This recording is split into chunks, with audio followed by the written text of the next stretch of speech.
get started. We'd like to welcome everybody to our administrative session of our City Council meeting. It's May 19th, 2020. In attendance tonight from the council via Zoom is Annette Judd, Jerry Chatterton, and Gary Peterson. And it looks like Kent is trying. Boyd is here. Kent is here, but no picture. So anyway, we appreciate everybody, also staff that's here with us tonight to take care of some of the city business that we have outlined. Appreciate everybody's willingness to be patient as we work through this and know that it's not perfect and not ideal, but under the circumstances, what we want to try to do. So we'll have item number 1 is discussion of the fiscal year 2021 tentative budget for West Point City and all related agencies. And Ryan, I'll turn the time over to you. All right, thank you. I will share my screen here if it will let me.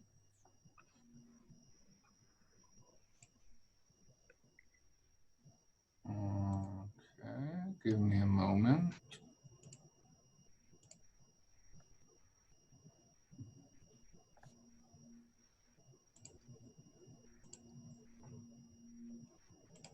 I have too many screens pulled up. All right, can we see that? Yep. All right, I'm just pulling up my staff report here. Good. All right, so today's discussion, as I know all of you read thoroughly the staff report, will revolve around the capital projects that we have going on for next year, what we have funded for next year. The staff report, I listed out everything that we are adding to the budget for next year. So I didn't detail what's being carried forward because that's money that the council has already approved, that we've already talked about. So I'm going to go over, if you can see my spreadsheet there on the screen, everything that's in column BO.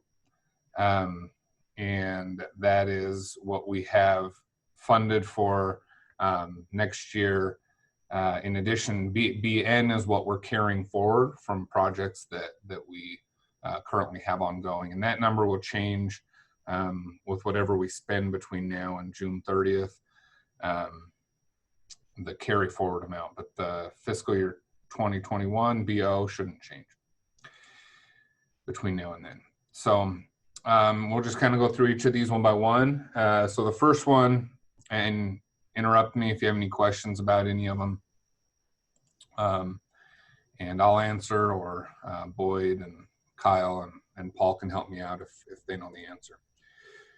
So the first project there that we're proposing to be funded for next year is the power installation at East Park and Bingham Park.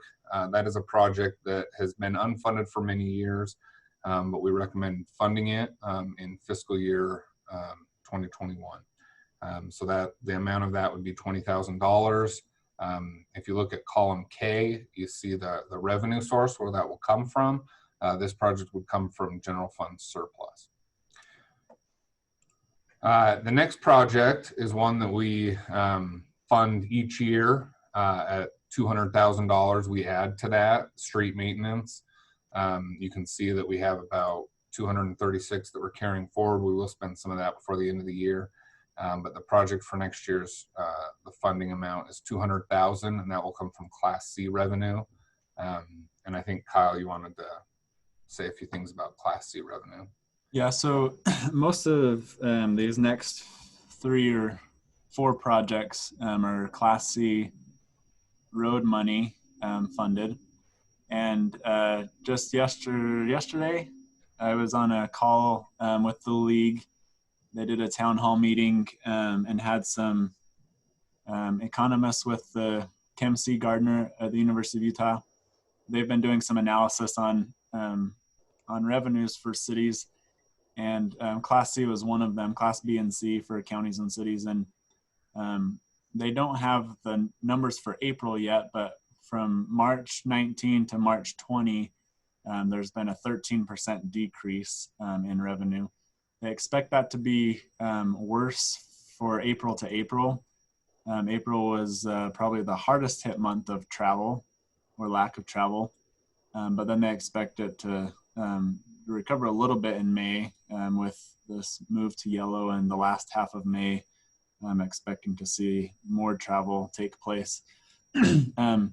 But we'll know more, obviously, as the next couple months go by, how these last couple months have really been impacted. But just thought it might be interesting to know that the information that they did present from March to March was about a 13% decrease. So not too bad, but we do expect the next month's worth to be quite a bit worse. But right now, Ryan, how much do we collect in Class C? So we've been budgeting about 375 a year. I think last year it was about just over 390,000 That we collected? That we collected last fiscal year. Current fiscal year, it was looking like it was going to be about that much before the pandemic. So we could hit what we budgeted at 375, or we'll be close to that number. Okay. And then as we talked about last week, we budgeted 200 for next year. So that's almost, we almost cut it in half. And as we go throughout this process and get more information, if we need to go a little bit higher on that, we can. All right, moving on. The next project that we have funded here. So if it's not funded, I'm just gonna skip over the actual project. So the next one is sidewalk maintenance. We have $10,000. That's the yearly amount that we have. And as you can see, these future columns, each year we budget that amount. The next one is street vehicle maintenance. We're proposing 0 for this year, only because we are carrying over 18,000. So we don't need to put in an additional 10,000 this year. So we propose that to go to 0. And then the next one, salt and street materials, you can see that we overspent the budget. We were putting 15,000 in there. We decided we probably need at least 20,000 this next year, because we overspent by 8,500. We're proposing an extra 10,000 there for fiscal year 2021, and then 20,000 for that going forward. The next project that we have funded here is the sewer master plan impact fee analysis. That is for the annexation study area. So we have 40,000 budgeted for that plan for next year. And then these two out here in future years, that's for the normal 5-year plan that we do citywide. The next one is for the source protection plan. It's a plan that we update every 5 years, and that's due to be updated in fiscal year 2021. Move on down the list if there's no questions. Cemetery perpetual care. That is an amount that we update as we get funds in. So that's the amount that we've received so far this year. So that's how we budget that one, is we just budget what we receive in that project. We used some of this money when we expanded the cemetery. So there's not a lot of expense that we use that, a lot of projects for that, but that's just kind of where we keep track of that fee and the money collected for it. The next one is rebuild PRVs. That project is 25,000. We have 6,000 that we've carried over for the past couple of years. So we're just proposing 18,500 to bring that total up to 25,000 to complete that this year.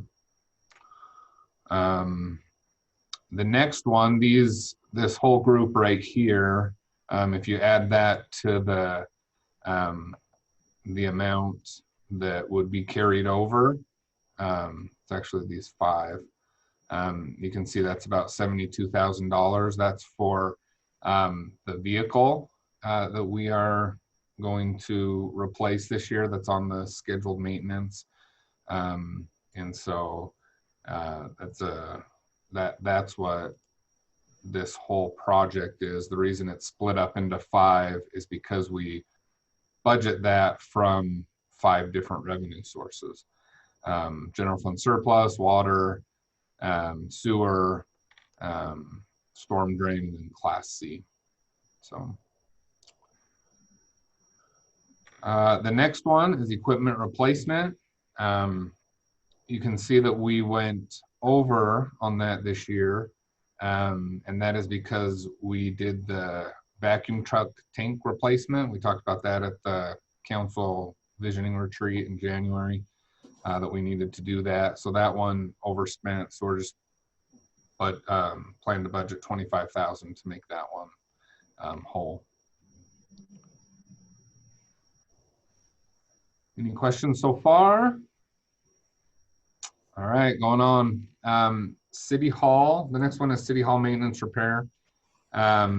This amount, $50,000, is for the estimated for the new roof replacement, and then just general maintenance and upkeep of the building.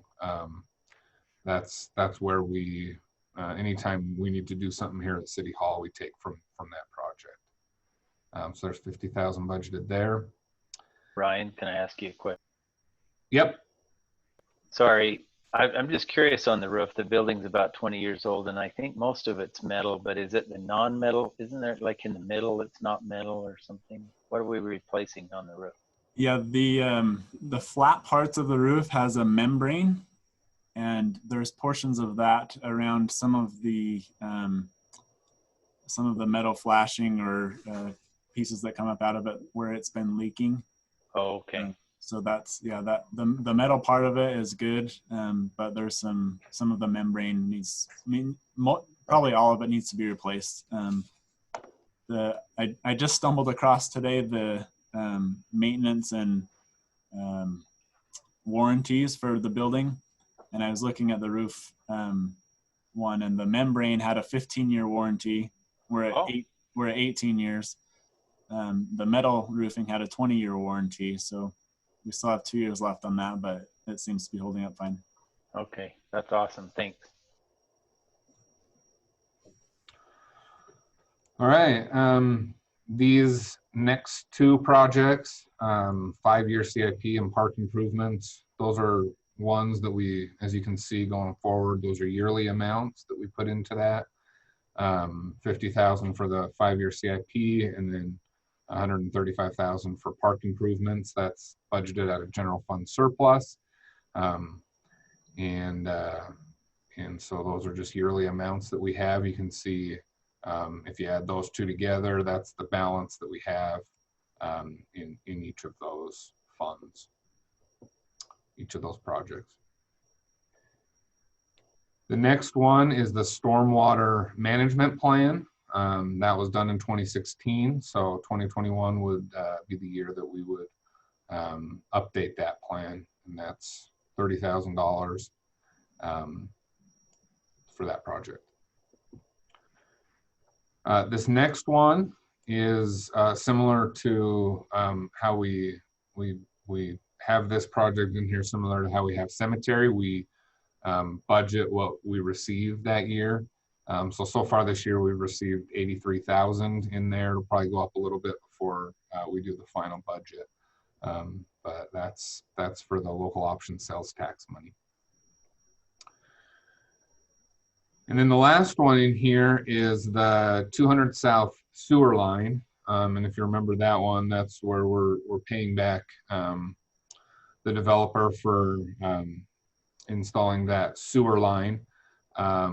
We project to get about $100,000 per year for that, and that would just be paid to the developer at the end of the year.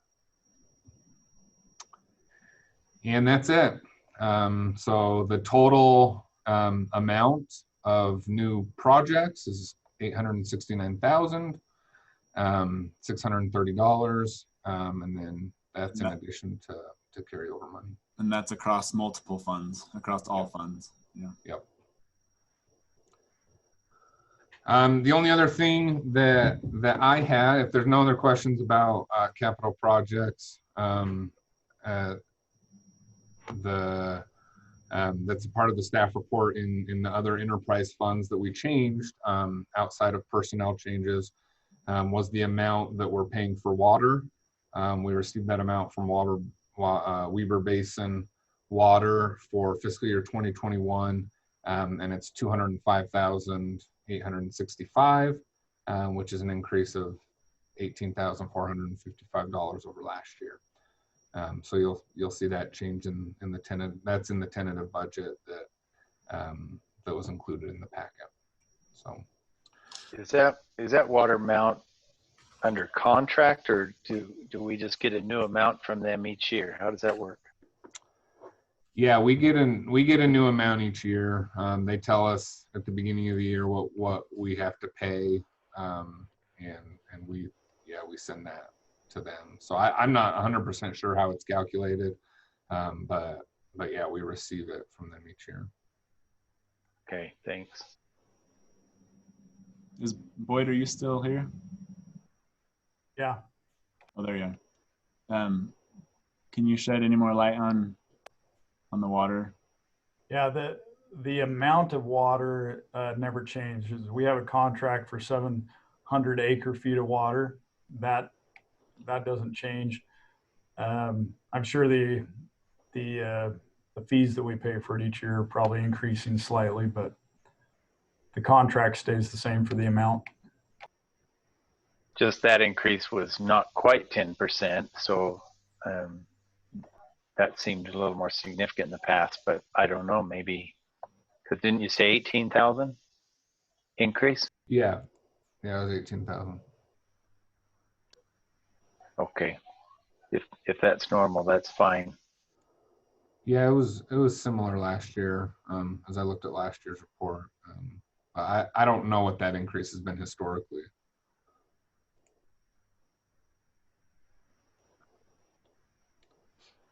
All right, well, that's all I had for today's report. Next, at the June 2nd meeting, we have scheduled to talk about the CDRA fund, the fee schedule, the compensation schedule, property tax rate, and then any other outstanding issues that may come up, as well as adopting the tentative budget for the city and the CDRA.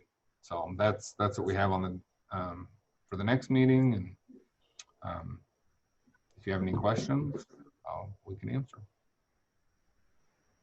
Anybody have any questions for Ryan? No, thank you, Ryan. It's always a lot of work. We appreciate your work. It's good. Okay, thank you. Just a fun fact, as Kyle was talking, he mentioned the Kim C. Gardner policy institute at the University of Utah. Kim Gardner's born and raised in West Point, so there you go. Little bit of trivia for some of you that didn't know that. Next item on our agenda is discussion regarding the requested amendment to the garbage collection contract with Econo-Waste. And to turn this time over to Kyle. If you remember right, we discussed this a little bit last time, and I think he has some more information to share that would help us, move this along. Yeah, so we were asked at the last meeting to look into pricing of first cans for neighboring cities. Econo-Waste had provided in their email the pricing from 3 years ago. So between their help at Econo-Waste and Ryan, we were able to put the numbers together on this table here in your staff report that I'm sharing on the screen.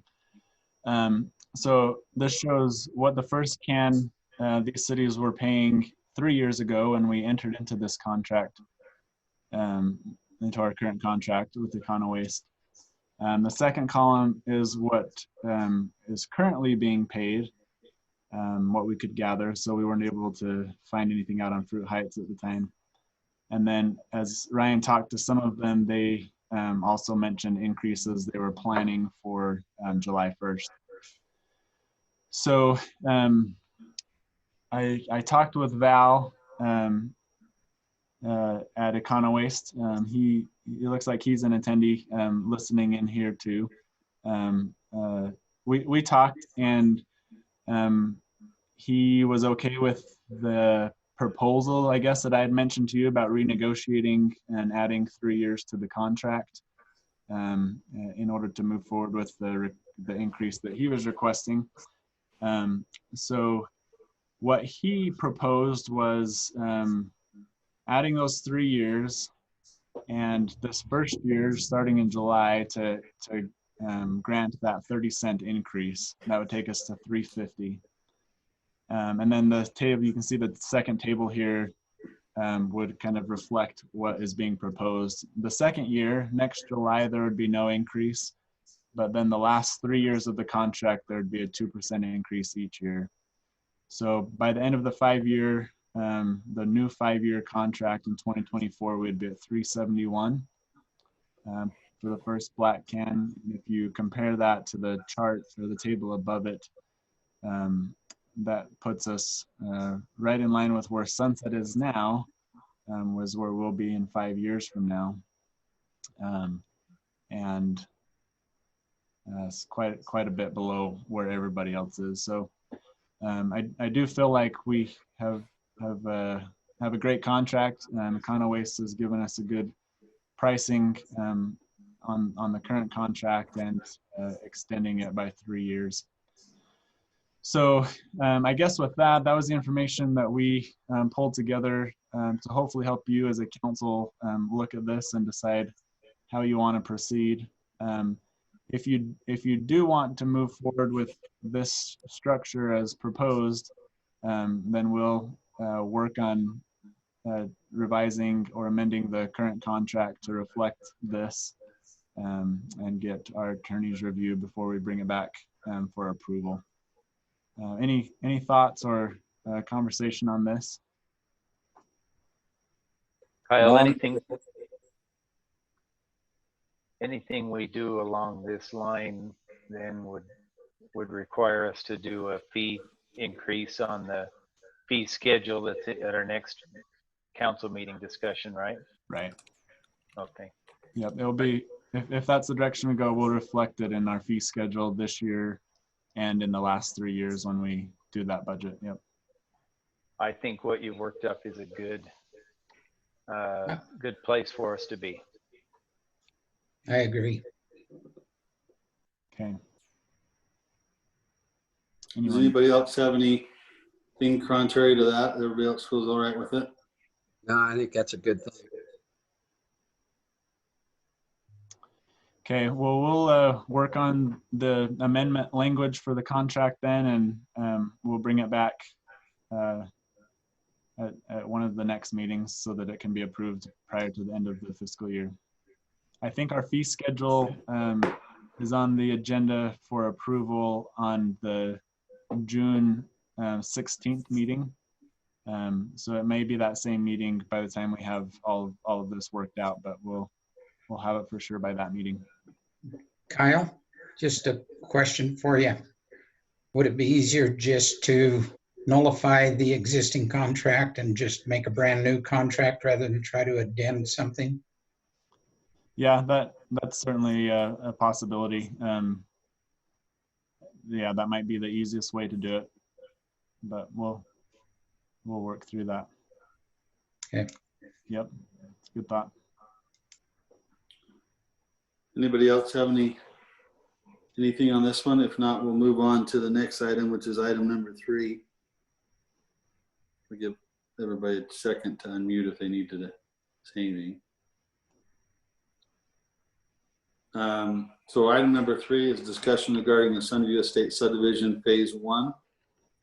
We'll turn the time over to Boyd to go over this one. Okay. Can you see my screen okay? Yep. Uh, this one, as you remember, was discussed at the last council meeting, and the action was tabled to give some more time to the applicants to work with their neighbors on the drainage issue. Just as a recap, the Sunview Estates project is on Mark Thane's property here on 5,000 West at about 1100 North. It's the old sod farm. This is their overall plan for the property, but they are only applying for phase 1 right now, which is the 6 lots along 5,000 West. And they will have all of their utility connections on 5,000. There's no need for the sewer lift station on this phase. They have all of the utilities available.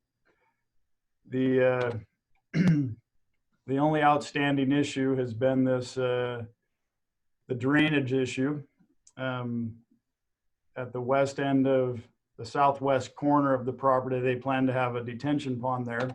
It's actually an existing pond. You can see it.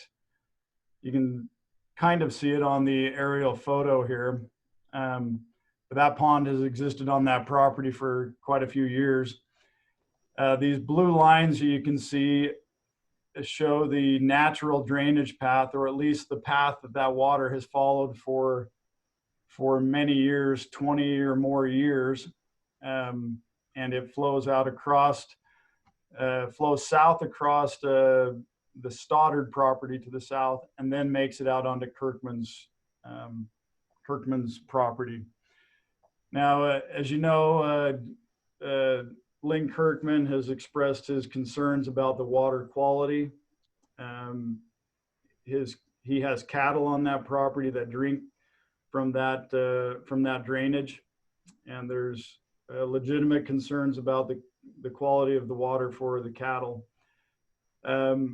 We have reached out to both the Department of Agriculture and the Division of Water Quality.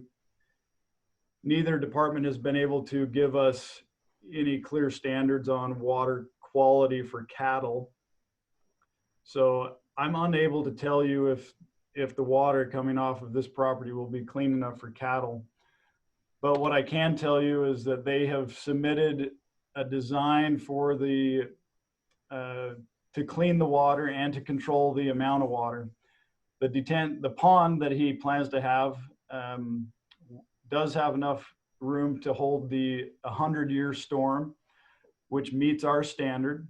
And they are also putting in what are called snouts, which are intended to prevent oils and other floatable debris from going downstream. We normally have one of these snouts. Mark Thane is proposing 2 of them, one on the inlet to the pond and one on the outlet to the pond. What I can tell you is this is a very typical design for water quality and for a detention pond. Had a discussion with the Division of Water Quality. They agreed that this is typical and meets the normal requirements. You also know that we reached out to the city attorney. As far as we know, the neighbors have not come to any kind of agreement on their own. So the best that we have to go on is the advice of our city attorney, Felshaw King, and he has indicated that according to his research and his opinion, this is a natural drainage channel, and that Mr. Thane does have the right to discharge stormwater into that drainage as long as he takes reasonable measures to control the quality and quantity of the water. I believe that he's met that standard, and based upon the attorney's opinion, staff's opinion is that this subdivision should be approved. And I'd be happy to answer any questions that you have.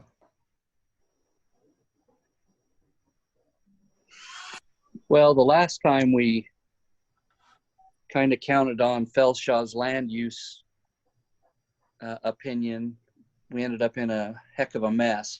So I'm not really comfortable with Felshaw's opinion on this.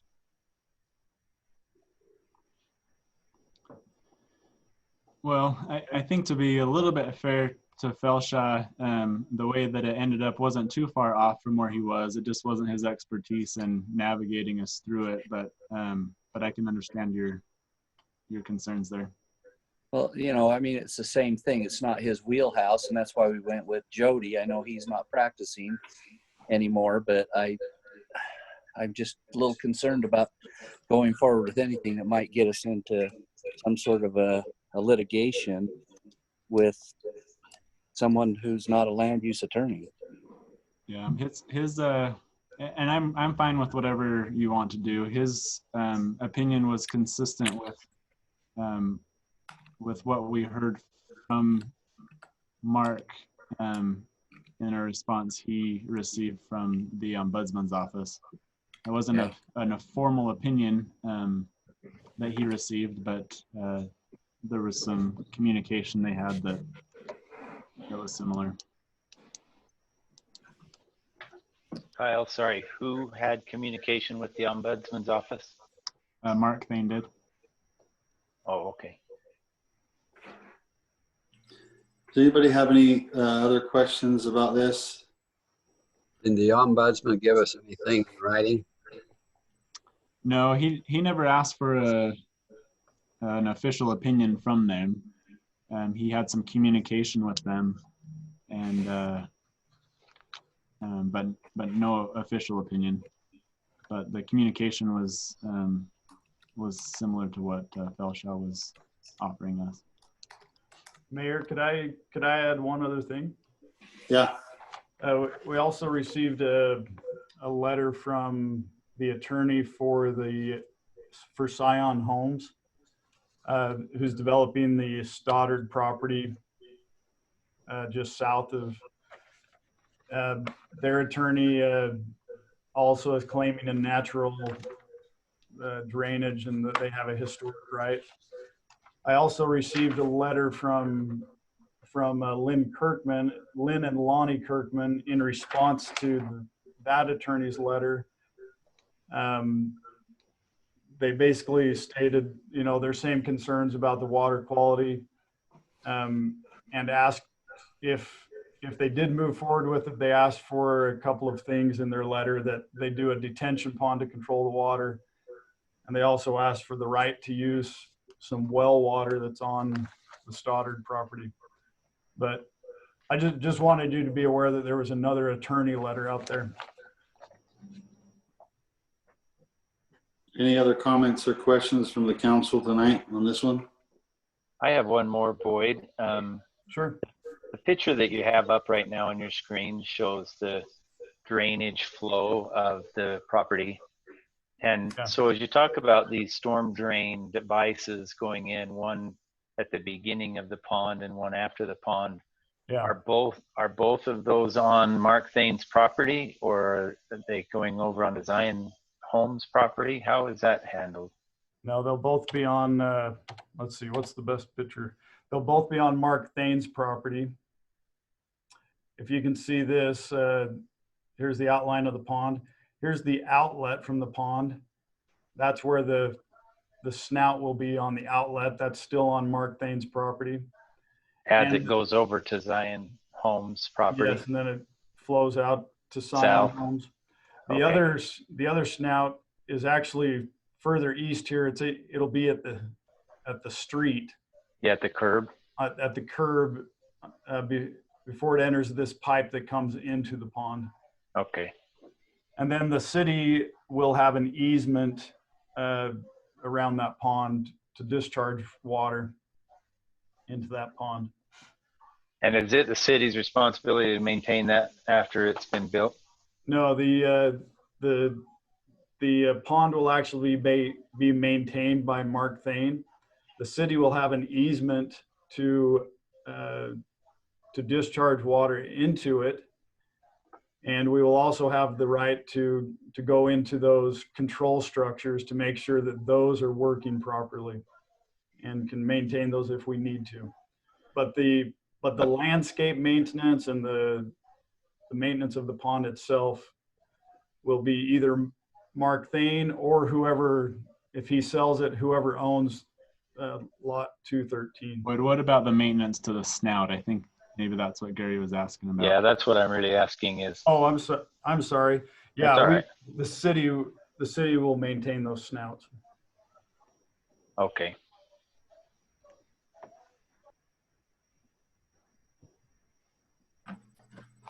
Any other comments or questions in regards to this particular agenda item? My question was just where it's in the update on page 30 in the packet, where it says that the Utah Division of Water Quality stated that design seems fine for water quality, but they were concerned about the easement. What specifically is that easement, just so I better understand? So in the conversation with the Division of Water Quality, the lady's name was Jean Riley. She said that she was very concerned as to whether or not they had the legal right to flow water into this drainage.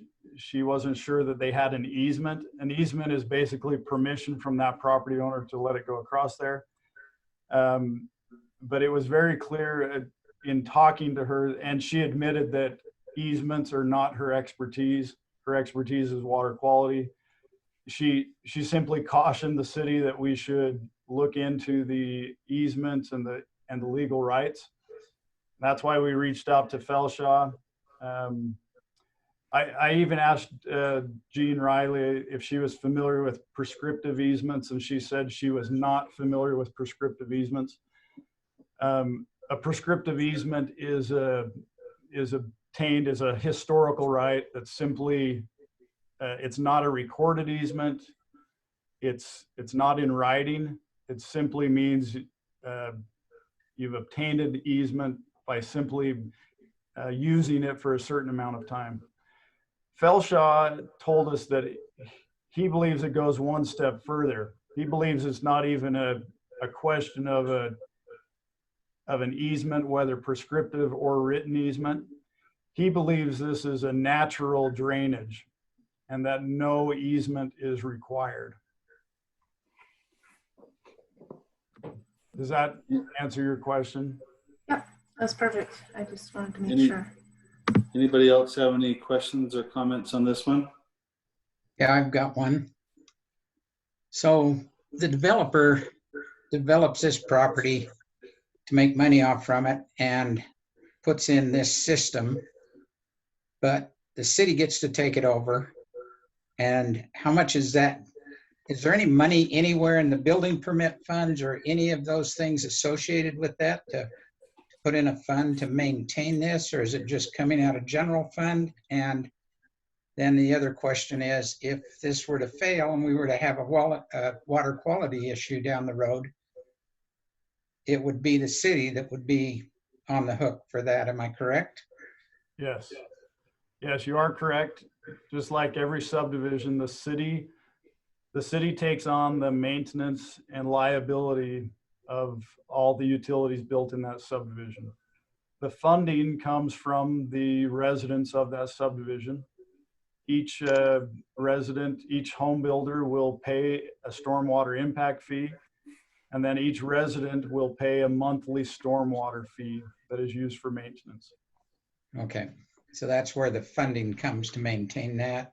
Correct. As well as detention, retention ponds, and all of those things. Correct. Okay, thank you. So Boyd, just a quick follow up on that one. So on this, that the maintenance of the pond itself won't be the city's. It'll just be the infrastructure within that pond. Correct. Okay. Anybody else have anything? Well, just to go back to my original statement, we don't have an ombudsman that has any expertise in land use, and we got an attorney that has no expertise in land use, and we're going to make a decision based on that. So I'm not for it again. So this will be on the agenda for next meeting, correct, Boyd? No, it's actually on tonight for. Oh, no, you're right. You're right. You're right. It's on tonight for vote. So for those that are possibly participants or attending the meeting, both Mark or the Kirkman family, anybody else that has any comments or questions on this, there will be the citizen comment portion of our general meeting that we'll be able to have those comments be heard. So just so you're aware. Anything else before we move on? Okay, seeing none or hearing none, we'll go into item number 4. And this is a discussion regarding the request to develop multiple phases of the Wade Farm subdivision. And before I turn the time over to Boyd, I just wanted to kind of let everybody know a little bit just on my side of things. So, you know, years ago, Gary and Jerry, some of you might remember when we put this ordinance in place. It was early on when I was on, so it's a long time ago that we had a 30 lot maximum that we allowed a developer to do in one phase before, and he had to have 50% of those lots, those building permits taken out before he could go on to the second phase. You know, since that time, I've talked to Gary just a little bit about it as well. I talked to Kyle. Since that time, you know, we do have these larger projects like the Wade one we're going to talk about now that want to do multiple phases or more than 30 lots. And I think that it's, you know, there's a lot of reasons why maybe we allow this or we look at actually changing our code and taking that part out of the code. Those two things are an option, but I think that I don't know of any other city that I've ever dealt with that has a maximum like this, and it seems a little bit unusual now, and maybe time for it to go away. Just my opinion, and I'll leave that with you and turn the time over to Boyd. Okay.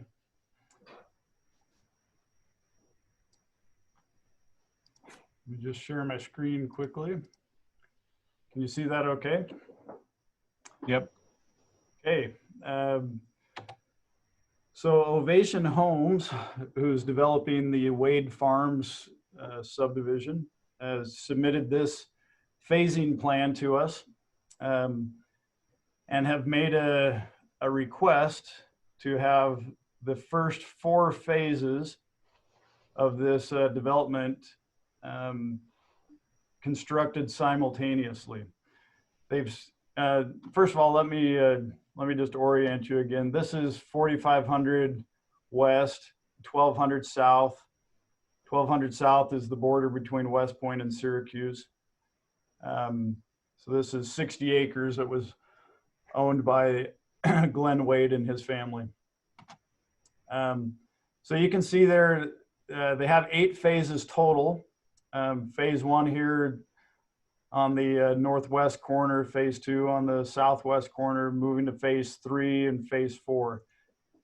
They've submitted a letter explaining their reasoning why they would like that.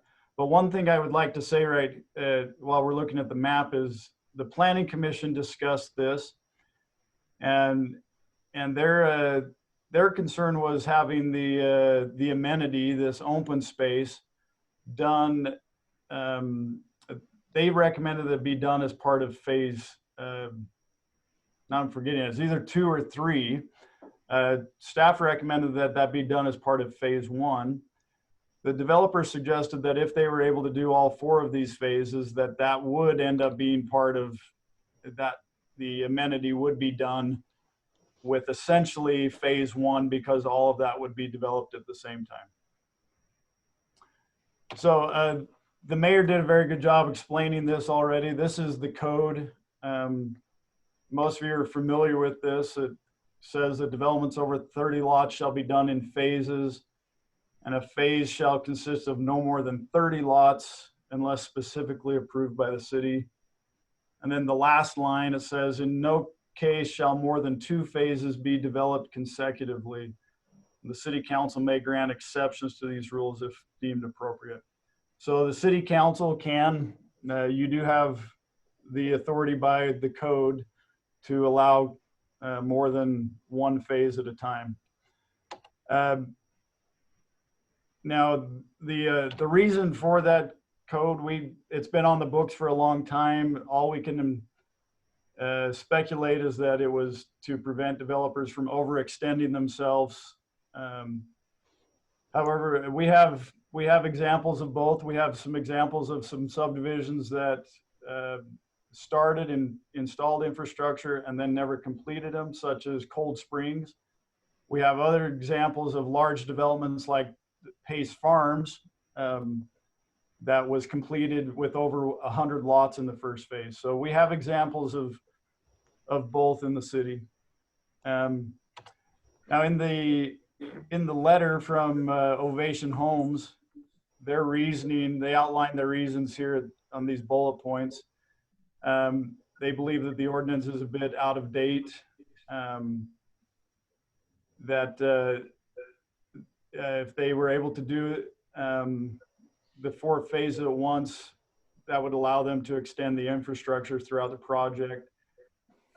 They would have additional homes up front that would help get the HOA established and be able to maintain all of the amenities and landscaping. And then, of course, this also allows them to have different housing types. Phases 1 and 2 will be larger homes. Phase 3 will be their Aspire homes, which are more for first-time home buyers. And then phase 4 would be their product for active adults. So they're trying to diversify the product types that they're giving. We don't have a specific recommendation on this. It's simply a decision of the council, and we'll move forward with whatever that decision is. So thanks, Boyd. So the thing that is, as he mentioned on that code, so the council has the ability to approve more than 30 lots. I can't remember, this had to have been on the books when we did Pace Farms, and I can't remember, that obviously had to have been gone through the council at that point.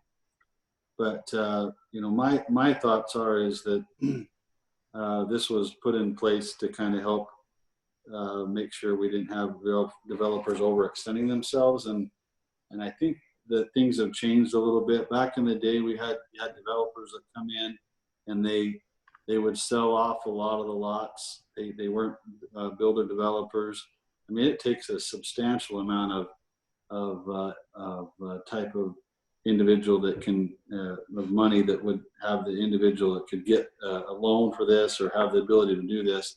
And I just don't think it's the city's responsibility to make sure that we have viable developers, that's vetted through other means, and just the fact that they have to actually have a lot of money to do a project of this size.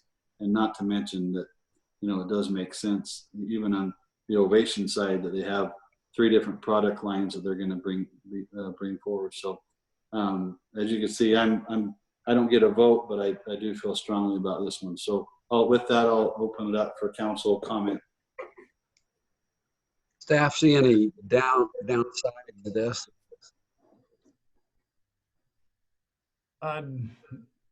No, just the code issue. We just need council approval. How many lots are we approving? I don't remember the total count, but it's roughly half. I think it's around 80 or 90 lots. Wait, in this plan that they shared with us, it's showing that big open space in the center, not part of of these first 4 phases, has that been communicated? It hasn't. I did not realize that until this evening. I think that's a good question for the developer. That's Pink? probably something that we need to address, but going back to the code was exactly put in place for what the mayor said, is so that we didn't get a bunch of people coming in and overextending and then having projects half done and half not, and weeds and everything else. So I think that it's time to go back and look at that code again and maybe just take it off the books as a code. But I think that center area in there needs to be addressed, and I don't know whether we address it, and if it's approved, we approve it with that as part of that. I don't know how that works. I think that would be our recommendation. If you move forward with it, that you approve it with that parcel D and the detention basin open space area and the amenities that are part of it to be part of that new phase 1. Okay. So, Thank you. So we do have Peter Mattson on. Oh, he's raised his hand. So, Casey, can you unmute Peter? Peter, go ahead. This is Brad Peter Mattson. Oh, okay. I just you guys are together. Hopefully you're 6 feet apart. I didn't think I was going to make it. I picked up my son from his mission today. So, hey, just real quick, this is a previous plat, and the Planning Commission, it was approved that we would have the phase 3 that would be inclusive of the amenity portion, not phase 1. And there was reasonings for that, but I know that's been some of the questions. But on our final plat, we'll see that amenity parcel B open space will be part of phase 3. Thank you.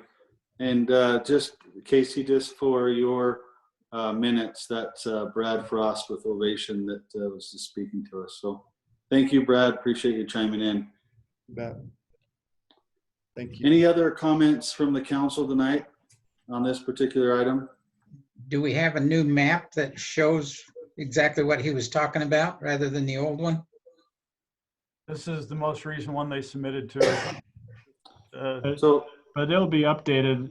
We're just looking for direction on the phasing, and then we'll go back to the Planning Commission for their approval before it comes to council for approval. Oh, okay, so this isn't on for a vote tonight. Well, we have it on for approval but to be able to allow for the multiple phases, but it's not on for approval of what those phases would be.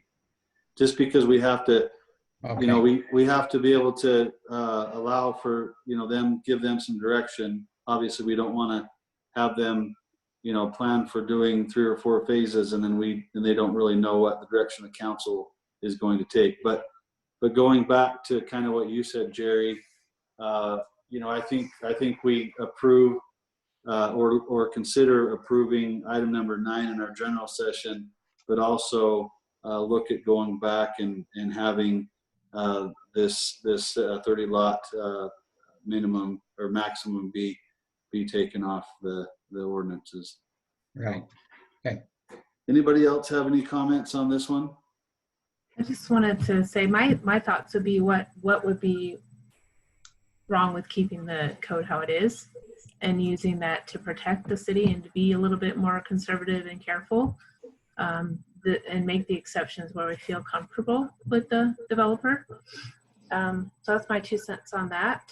And then how would having 101 lots being sold affect our public works and being able to be out and do inspections? Would that be a bigger burden on them? Are we able to handle that?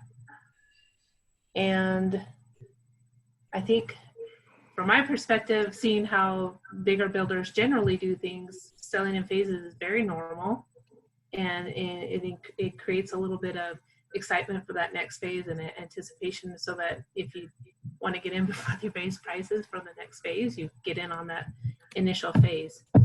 And from what I remember, I seem to remember that Ovation was not going to be building all of them in phase one, if that was correct. And they might be able to chime in and just, So that's all my thoughts in a jumble. No, yeah, you're correct on that, Annette. I think that we have those three different types of products. You have the Aspire, you have the active adults, and then I think Brad mentioned to me that there was one phase that they probably would look at selling some lots in. So anyway, point taken on that. I think that there's no doubt that having more lots online like this would be similar to some of the issues that we would have with what we have with apartments, with inspections or any other things. It's going to come, and we need to make sure that we have the resources there, to make sure we can get those inspections done and whatnot. But yeah, I agree with what you're saying. The phasing is common, but it's also common around to have larger phases approved at one time, and this was put in to make sure that they weren't overextending themselves. But I think those days are gone and behind us from what that reason was.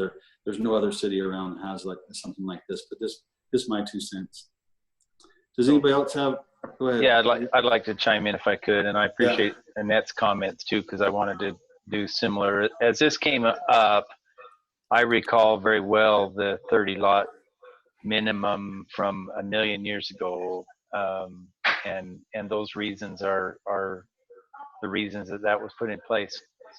And so I'm in favor of relaxing that for this development, but I'm not in favor of removing a limit completely. I just don't know what that limit should be right now.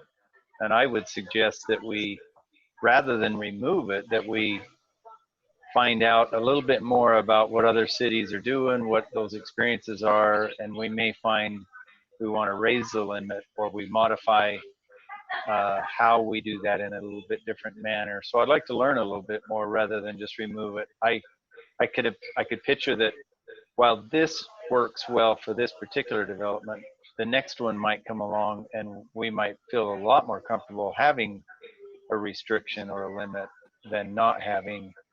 And so there's my 2 bits as well with regards to the. That's a good point, Gary. And is the council okay with going with that direction? I think that's prudent to give staff some direction. Obviously, if we did a code change, it would go back to the planning commission anyway, but we could have them look at some research and just verify what other cities might be doing to help, to have that tool in their tool belt, I guess, to see, the reason why we put it in there in the first place. But is everybody okay with that? If you're not okay with it, chime in.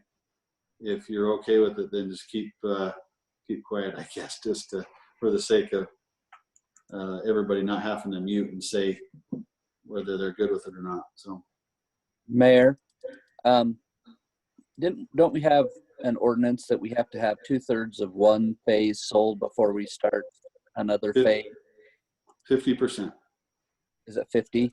50%, and it's not. And I thought I'm with you, Andy. I thought it was that until I started looking into this, I thought it was the lots sold. It's not lots sold. It's actually building permits taken out. Oh, I thought it was sold. Okay.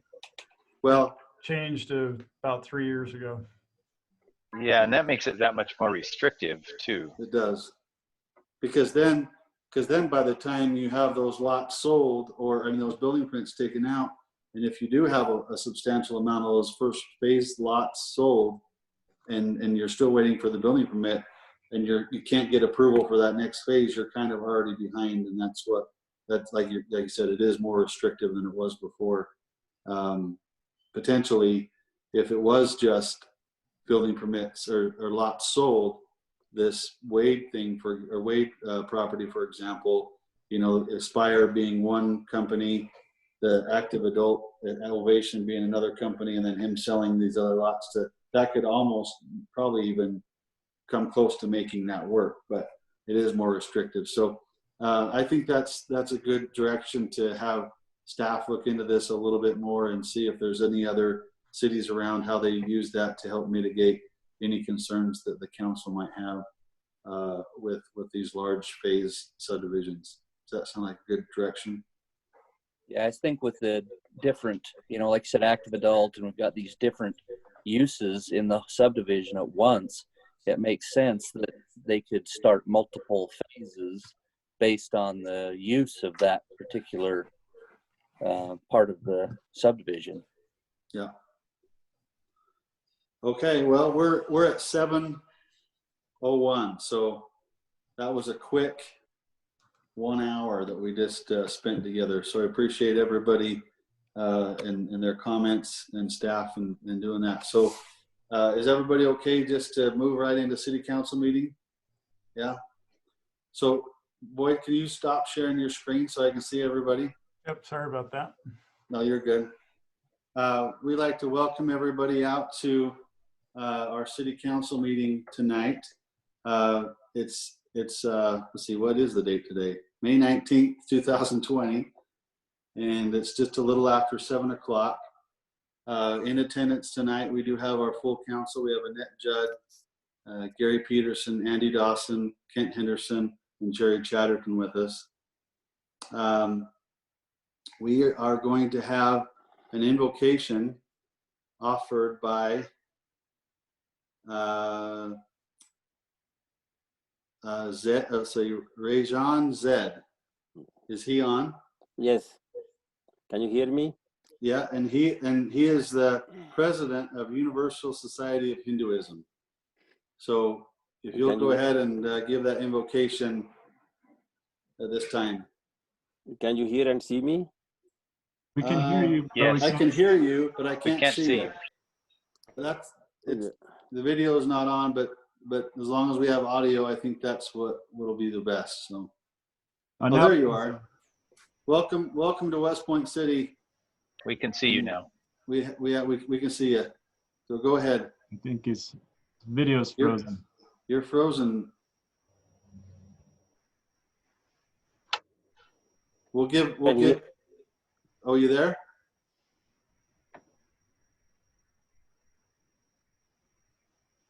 He might not have the bandwidth to have both video and audio at the same time. We can't hear you, so you might need to disable your video again.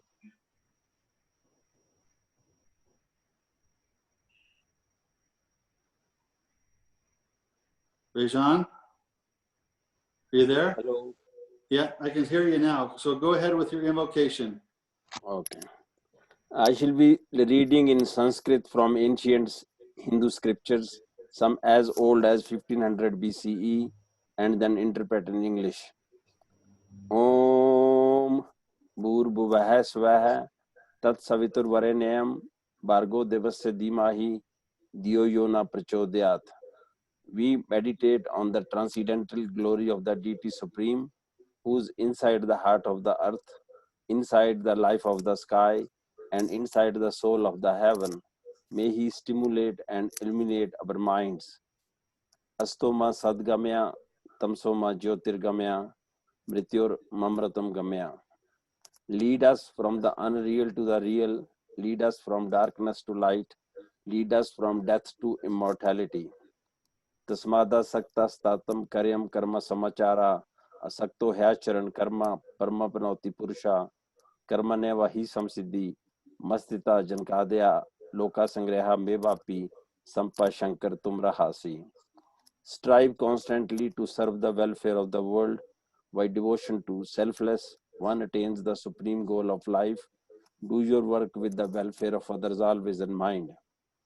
Om Saha Navavatu, Saha No Bhunaktu, Saha Viryan Karva Bahai, Tejasvi Navadita Mastu, Ma Vidbisa Bahai. May we be protected together, may we be nourished together, may we work together with great vigor, may our study be enlightening, may no obstacle arise between us. Samniva Kuti, Samna Hirdyanniva, Samnamastu Vomano, Yathava Susahasti. United your resolve, united your hearts, may your spirits be at one, that you may long together dwell in unity and concord. Om Shanti, Shanti, Shanti. Peace, peace, Peace be unto all. Thank you. Thank you very much. Appreciate it. We appreciate you being with us tonight. And I think regardless of any religious differences that we may or may not have, I think we can all agree that those words that you said in that invocation are something that we all agree on and we all can relate with. So thank you for being with us. Thank you. All right, so we'll appreciate that. We'll go on to item number 3 then from our city council, and that's our communication disclosure from the city council and myself. Jerry, do you have anything tonight? Not tonight, Mayor. Okay, do you have anything, Kent? Oh, just mosquito abatement. They're up and running and getting ready for the new season. They've had 97 requests for them to come and spray. They're working on getting the traps out, putting fish in, and just getting ready for the season. And so that's the latest update from them. You have anything else tonight, Kent? Thank you. Nothing else. Okay, Gary? Nothing tonight, Mayor. Annette, do you have anything? Well, I want to just thank Kyle and Boyd and our staff for all the extra work and meetings and communication that they're doing on our behalf and for our city. I know there's a lot extra going on. And being able to observe Planning Commission, those guys work very hard for us as well. So I just wanted to kind of give them a shout out as well. Kind of a little bit of an eye opener getting to attend their meetings on a regular basis. And anyway, I appreciate the opportunity. I want to thank them for that. Thank you, Annette. Appreciate that. Andy, what do you have for us tonight? I signed up for Utopia. Yay! I'm Sweet. super excited. Going to be installed June 2nd. As far as the sewer district, we had a presentation and on, as I probably talked to you guys previously on, is the nutrient problems that our effluent has and going to the Farmington Bay of the Great Salt Lake because the salinity is so much lower. We're starting to fall under the water quality regulations for removal of nitrogens and phosphates.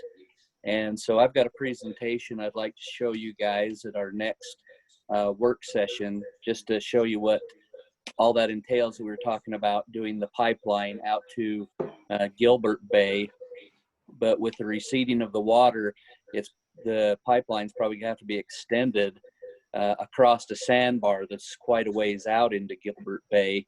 But the Utah Division of Water Quality is all for it, and it'll save somewhere in upwards of $100 million if we do something like this, as opposed to redoing the plant to have it mechanically or physically removing the nutrients. So, so if I can have some time, maybe the next work session or sometime to do, it's just a quick PowerPoint that just shows some of the high points of that project. Okay, Kyle, do we have time on our next work session? We can look at it. Looking in the packet, there's quite a bit on the agenda, but there's always the option of starting early too if we need to and squeezing it in. Okay. Just depends on the time. Would it be bad, Andy, if we waited till the next one after that? Is it No, time sensitive? Yeah, nothing's going to really be going forth. I think there's a lot of the planning still to go, but eventually we're going to have to make a decision. And it's going to be about 47 million when it comes to when we start to do it. So it's going to be a pretty extensive project. So I just want to make sure you guys are well aware of what's going on. So.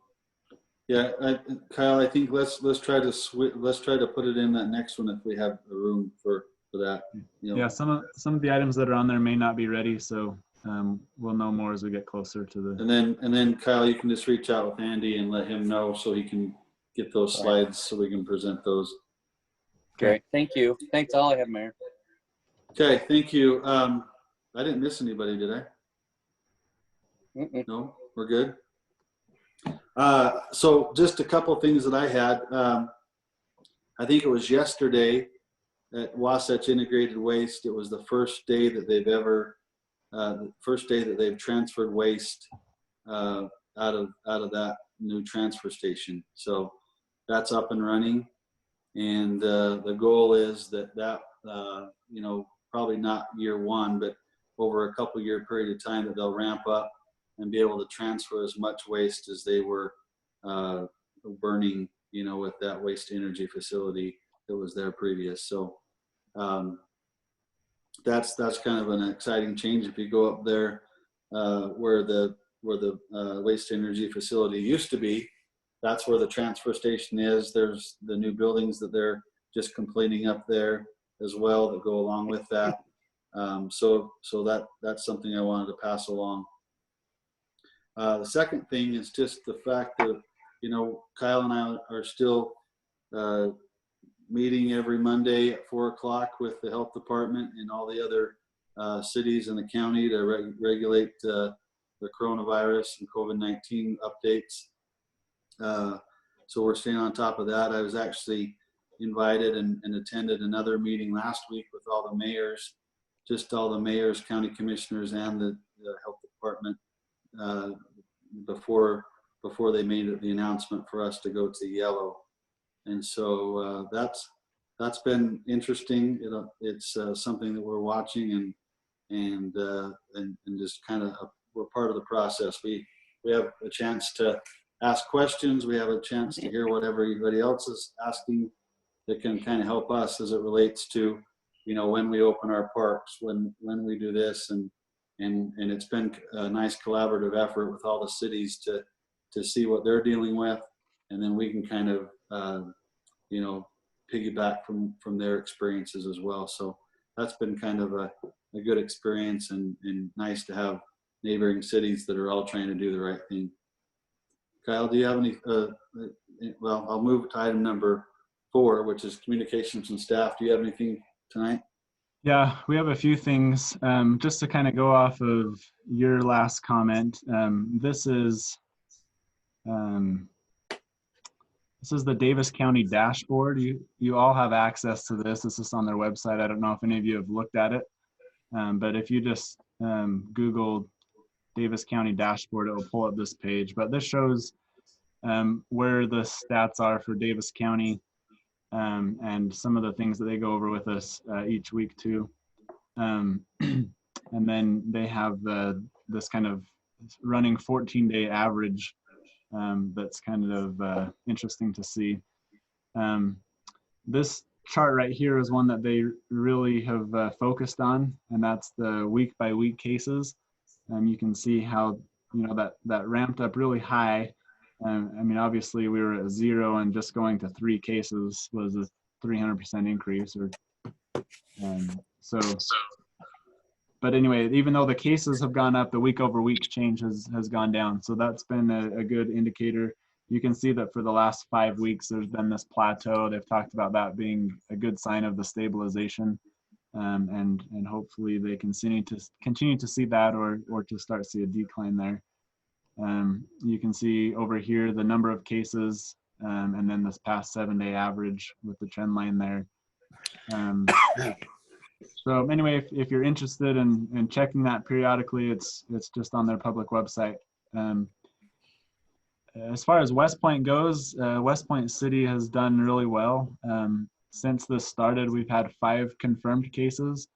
We know there's a couple more than that because there was a family that all came down with it, but not all of them were tested. So only the ones that were tested and confirmed positive through the testing are counted. But this past week, there was 1 new case in West Point, which brought our total to 5. And that is the only active case currently in the city. So we've done really well as far as that goes. I think our residents it just shows our residents have been proactive, I think, at trying to follow the guidelines, and hopefully that continues to be the case as we're now in the yellow phase and see more stabilization, hopefully. So I'm gonna interrupt you just real quick, Kyle. So just for the council's benefit, I think, I don't know exactly, it seems like that the percent positive in Davis County is 2.4. Is that right? 2.4, 2.7? So Yeah, so something like that's been continually going down. I think it was up in the 4% range. It still might be over 4% statewide. But that means that out of everybody in Davis County that has been tested or thought they had symptoms enough to be tested, that that 97.3% or whatever that is has tested negative for it. So that's also another indicator that they like the trend of, is testing is going up, the percent positive is going down. So go ahead, Kyle. yeah, so that's kind of it there. I just wanted to share that with you and make you aware of that resource if you want to keep an eye on it yourself. I've tried to keep you updated on decisions that we've been making. Hopefully those emails have been helpful as we've added opening parks and things like that, closing in the beginning and now phasing into opening. So we'll keep you informed on those things. There was a league meeting today with Lieutenant Governor Cox and Kristen Cox, who is she's over the governor's office of planning and budget. Anyway, they talked about tourism and different things like that. And actually, maybe this was yesterday. Actually, anyway, I get the meetings mixed up, but I think it was yesterday. They talked about tourism in Utah, and they talked about how the majority of tourism is international travel, and with the restrictions in place, how that has really been impacted. They've put out, you've probably seen some of the Utah elevated videos, or they were really advertising the Mighty 5 national parks for a few years.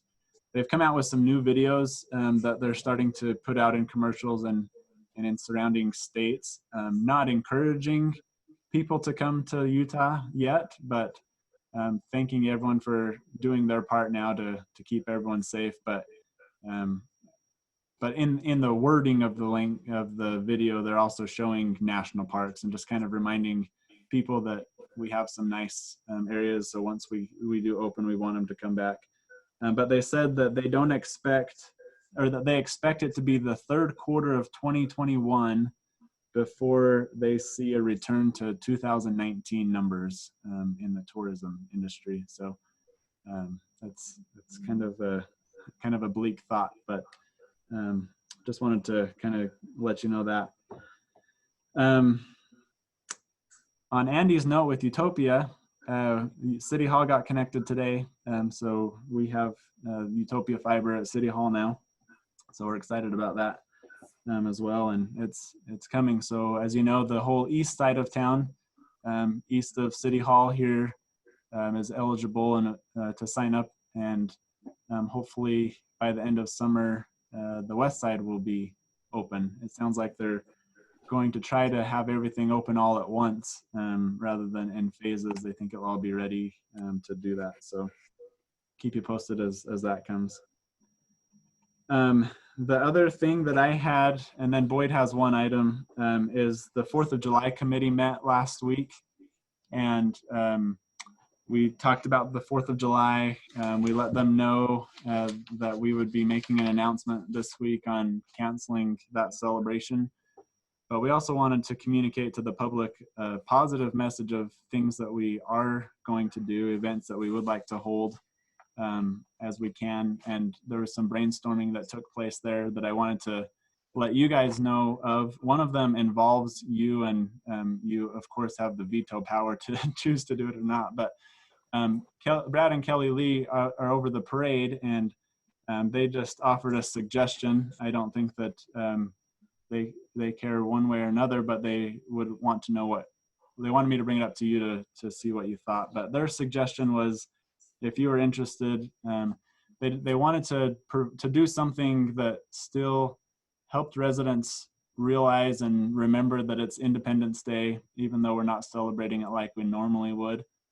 They had suggested maybe 2 mini parades that was led by the fire district and the sheriff's office, and included half the council in one and half the council in the other. And between the two, they'd cover the city, not necessarily every street, but kind of a path where they'd wander through. It'd be more of just a waving parade, but it would be close enough in neighborhoods that it wouldn't create a large crowd gathering to the streets, but I guess few enough that it wouldn't take all day to wander through the street, but just kind of a meandering route that we could publish and go through. So they said that they're willing to talk to Young Chevrolet if that's of interest, and still get trucks from them. And if you don't want to do that, then they are okay with that, but they just need to know if they need to get trucks from Young Chevrolet. So that's one that we would like your input on. Some of the other things, they're going to move forward with the baby contest. That's always been judged by the pageant royalty, and they felt like that could still be done through videos being submitted. It wouldn't be, those videos wouldn't be published to the public. They would just be submitted for the pageant girls to view and then judge, just as they would the baby contest. So we felt like that would be okay. The art contest is one that can continue as well, and could be judged. We talked about a chalk art festival around the 4th of July, just encouraging some patriotic chalk art, that no contest, but just encouraging people to do something like that, let their neighbors wander around their neighborhood and see. And then there was an idea of doing maybe the best most patriotic street, or the best decorated street in patriotic theme, or a group of homes. And the idea would be that if somebody wanted to participate in that they would let the city know, so that that street could be judged and looked at. Otherwise, it wouldn't be looked at, because we're not going to drive down every street in town looking for things if that was an event that we did. So those were the ideas. Matt Drake thought he would put together an idea for a scavenger hunt, which could be fun too. So he's going to throw some ideas together for that and get that back to us. And then we we have designed a t-shirt, and we want to share that shirt.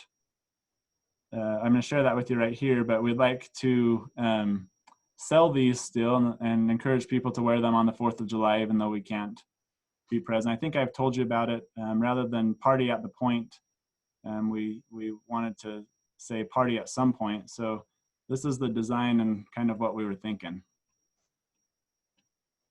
So we would just cross out the and write some, and let people know that we will have another party at some point, but it might not be till next year.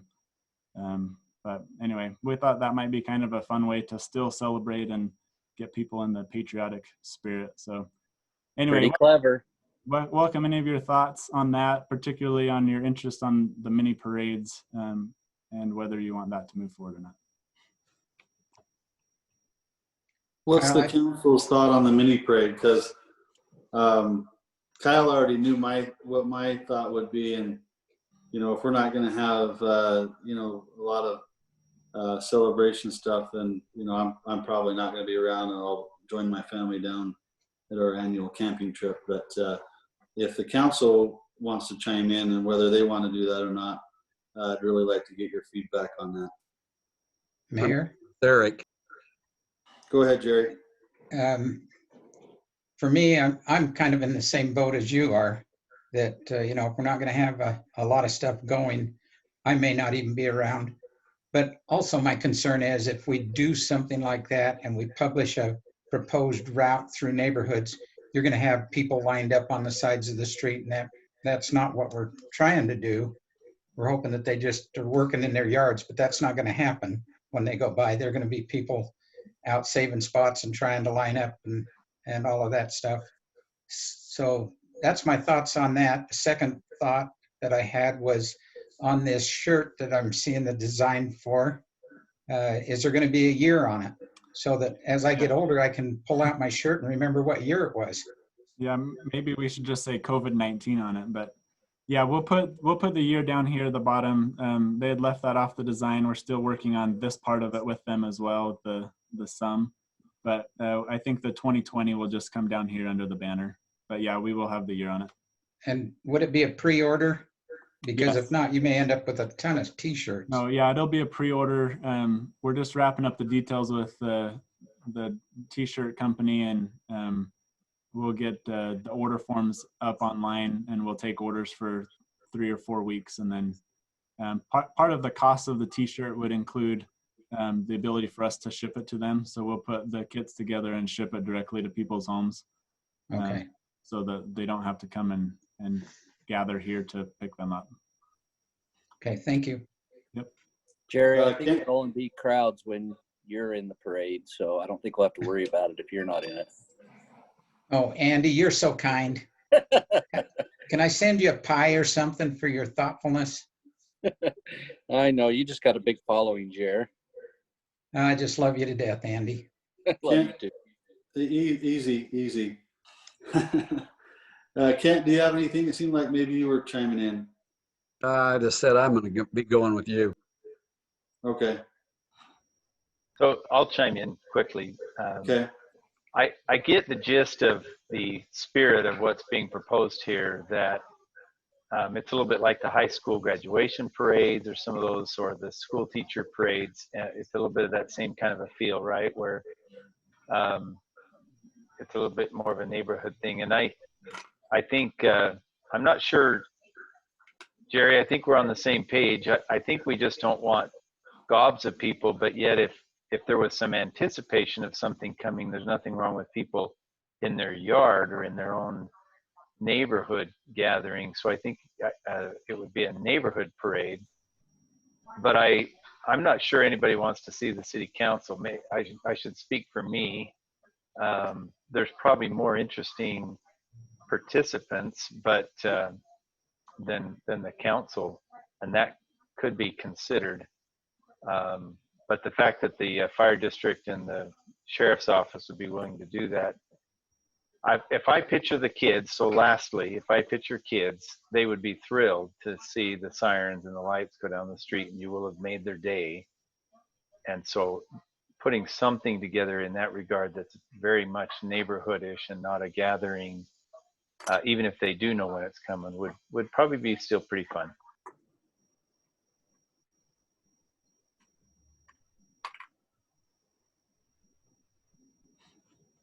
I'm muted, dang it. Annette, do you have any thoughts on it? I love the t-shirt idea. What And about the parade? well, I hate to miss the first opportunity of being able to participate like this, but yeah, I'm open to the idea. I think what draws the crowds in is everyone who is participating in the parades and their children and other members of their families that are in it. So I'm wondering if the majority of our community will be doing the same things as some of you mentioned, is taking the advantage of that time just to be just with their family and take a break and enjoy the time away, celebrate it differently. Yeah. Andy, do you have any thoughts? No, I don't think we ought to do it. I kind of like with what Jerry said, that, I mean, people will be crowded, and who knows what the restrictions will be at that time. And I think if we're not going to have a big one, we ought to just save our money and have an even bigger one next year. Okay. Sounds good. All right. I think that gives you some direction, Kyle. Okay. Well, we'll move forward with the other events. I think they're less impactful, and there is some movement among the county. I don't know if we shared this last time or not, but hopefully with getting some flyovers, different types of flyovers, some C-130s or some Blackhawks or So there's some movement from some of the other cities that are trying to organize that with the base and the National Guard. So maybe Kyle, do you know if they reached out to Shelby yet? she hasn't said anything, but I forgot to ask her today. Okay, because I actually forgot, and I only shared her information. I think it was yesterday. Okay. So. Yeah, I'm not sure, but something like that happens, that'll help with the remembrance of what day it is. So. Okay. You have anything else? I don't. Boyd had one. I do have Boyd. one other thing.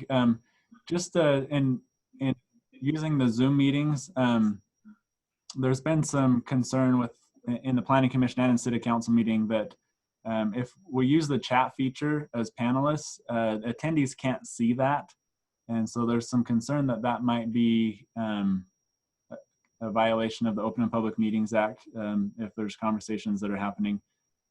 We haven't really had that in our 2 meetings that we've done, and I failed to mention that at the beginning of the work session, but we probably ought to be careful about using that feature. So, Boyd?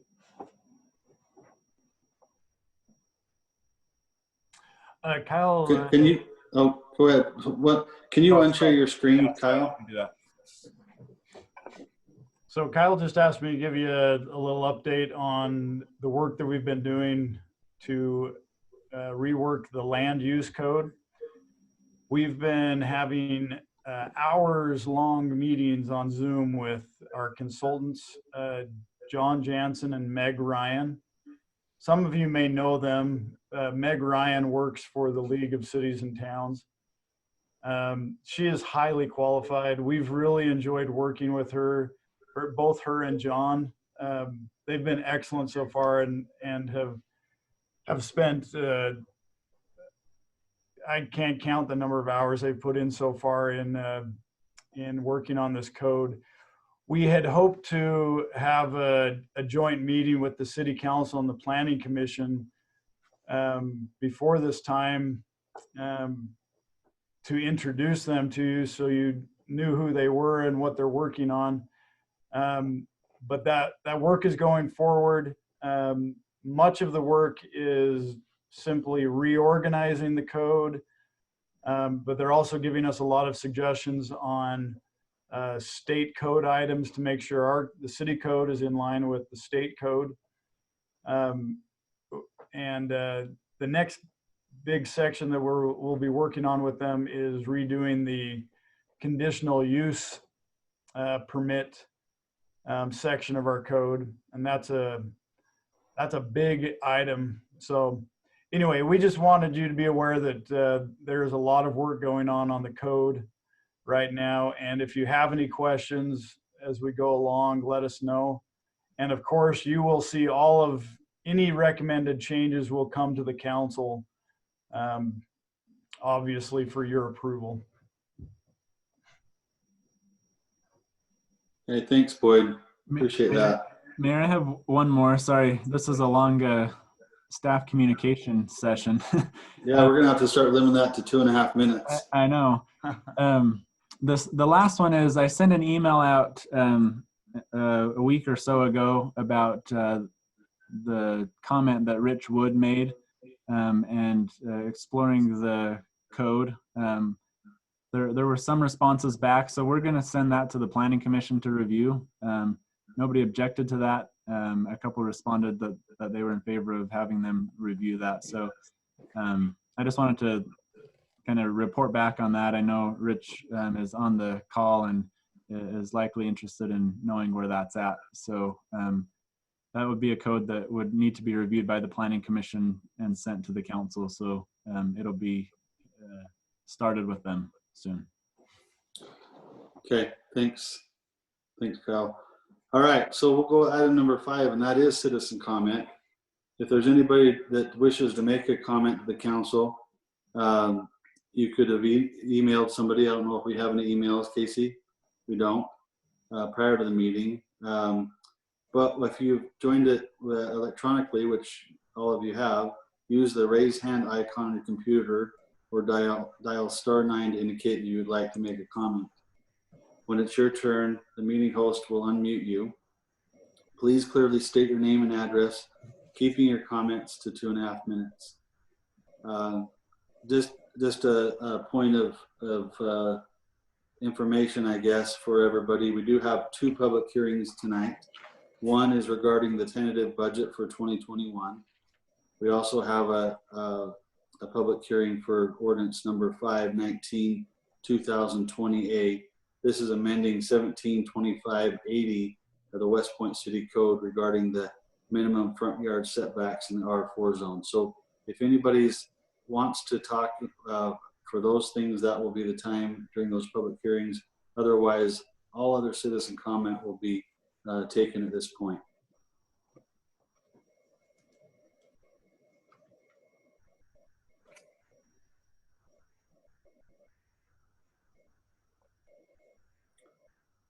Well, Okay, we have one. Okay. Okay, it's from Lynn Kirkman. Hey, Lynn. Hi. Go ahead. I appreciate the old boys in there that know what the value of land is. And hearing from them and their opinions does me good. I want you to know that we're not shutting everybody right out. They've got to get with us and talk to us, and we're just concerned about the water quality and the water amount is what we're concerned about, and we ought to be able to work that out. Mark Thane is come along a ways. I mean, I don't think there'll be any problems there at all. I think all we got to do is get together and figure things out and quit spending money on the lawyers. I agree with you guys 100% that we're using lawyers that don't know what the value of ground and that should be. Their expertise on what we're dealing with here, as far as the quality of the water. I mean, I hate to see people dump antifreeze and things like that in their front yard and then wash it off in the neighbor's lawn. All they're going to do is find dead cats and dogs and everything else. And basically, that's what we're going to have if we don't control what we're doing down below here. I think we can get it worked out, but it's going to take some work on. Anyway, here, Lon. Something. Hey, thanks. Okay, thank you. Anybody else have any comments tonight?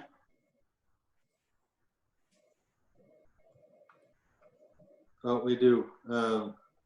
Mark Thane, go ahead, Mark. Will you state your name and address, please? Yeah, Mark Thane, 704 North, 3500 West Point.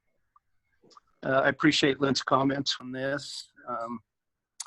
I just want to make a couple of statements. We have worked closely with staff. I've met with the Kirkmans on multiple occasions. We have met all city code, all state code, and reached out for opinions on multiple fronts, everywhere from your attorney, which if you don't trust your attorney, then I guess I don't know what to tell you. But I've reached out to other attorneys, and I agree with Lynn. The last place we want to go is down an attorney path forever, because nobody wins except the attorneys. But we also heard your staff weigh in on this matter. They are the professionals with regard to your city code. And we have met your city code, not just my opinion, but also the staff by their recommendation. And I simply tonight ask that you move this forward so that I can get moving on the entitlement process and begin to develop this property. And I would appreciate if you do have questions to be unmuted during the discussion if necessary so that we can add, if that's possible. Thank you. It will be possible, Mark. I think anytime we have a subdivision come up and we have a question for a developer, that will be something that will be allowed. Thank you. Any other comments tonight during our public comment period?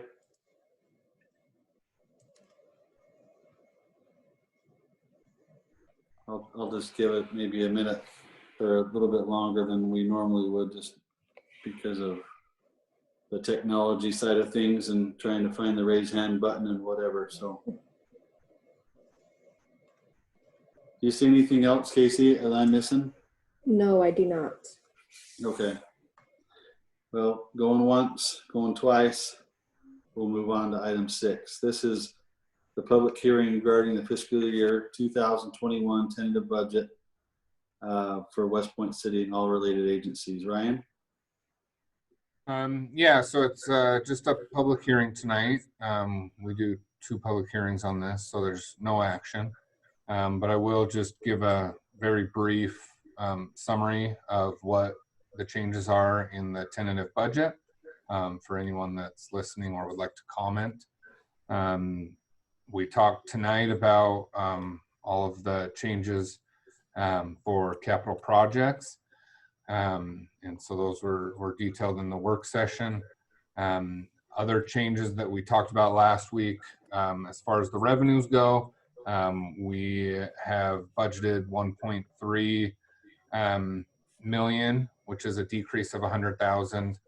In Class C road revenues, we have 200,000 budgeted, which is a decrease of 175,000.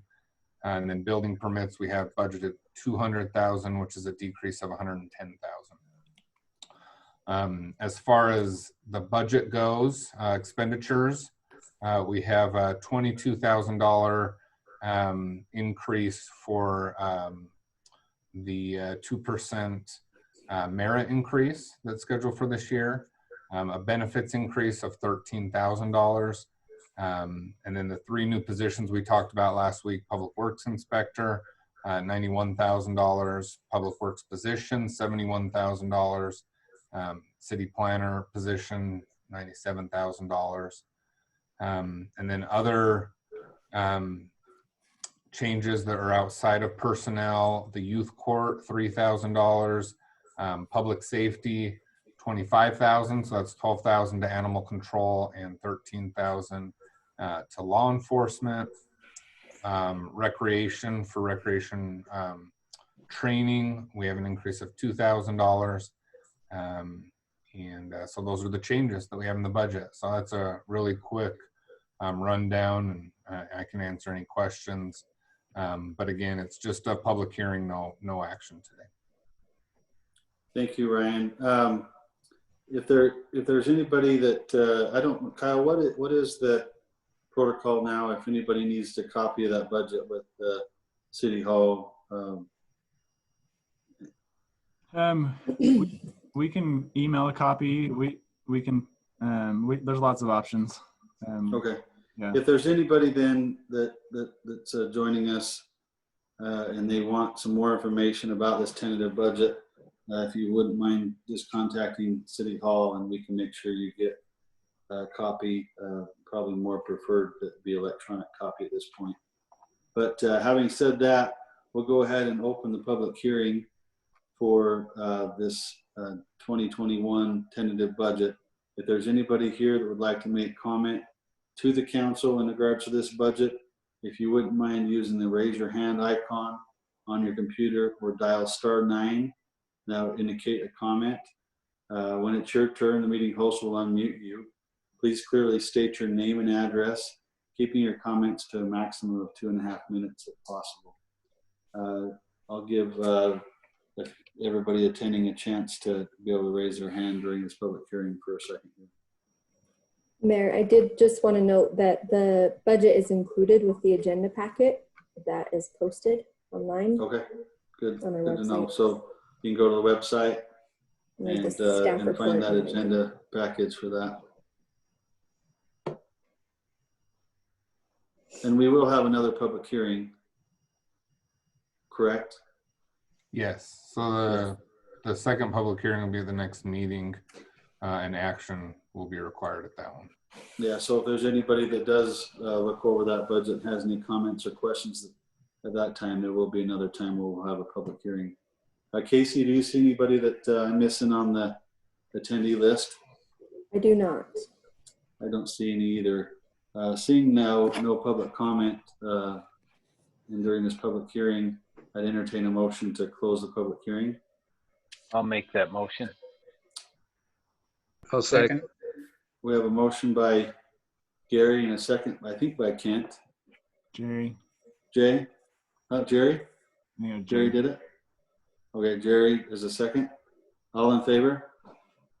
Aye. Aye. Can't work my mute button. Aye. Okay. Any opposed? Thank you very much. We'll look forward to more information on this budget as we move through the process. Item 7 is consideration of the approval of ordinance number 519, 2020A. This is amending chapter 172580 of the West Point City Code regarding the minimum front yard setbacks for the R4 zone. I'll go ahead and turn the time over to Boyd Davis to give us a little bit of background, the information he would like to share. After he concludes, we will have a chance to open that public hearing and get any comments that the attendees would like to have at that point, and then we'll close the public hearing and bring it back to the council for potential action. Keep in mind, though, that and Gary made this comment at the beginning of our administrative session. The Planning Commission had this on their agenda last week, and they decided to table this agenda or this discussion or the approval of this particular change. So the question that Gary said was, why do we still have that on our agenda? And it was because we do have to have that. We posted the public hearing. We can go forward with the public hearing as we put out there, and then you guys can decide action-wise if you want to follow with what the Planning Commission did and table it, or whatever. That can be done at that point. But because it's on for public hearing, we're going to go ahead and go through the process. Boyd? Okay, thank you, Mayor.